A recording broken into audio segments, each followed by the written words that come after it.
What happens to Mary at the end of Backrooms, and why was she smiling?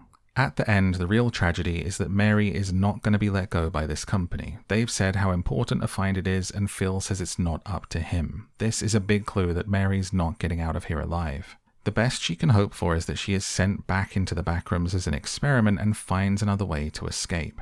The source of her knowing smile is the idea that perhaps her mother had a point. It really wasn't safe outside.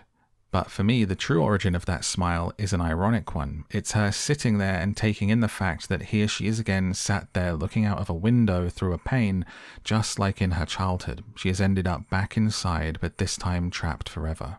Just like she said earlier, repeating her own patterns and behavior in loops that lead to her being in the same place, alone. And what about that imitation Mary that is sat down in the backrooms? This is even more tragic. It's the backrooms remembering Mary and creating a version of her just like it did with Clark and the others. But this imitation will likely just sit quietly in that interview room alone for the rest of time. Just like she did as a child, sat inside her home and never allowed out. Another repeating loop.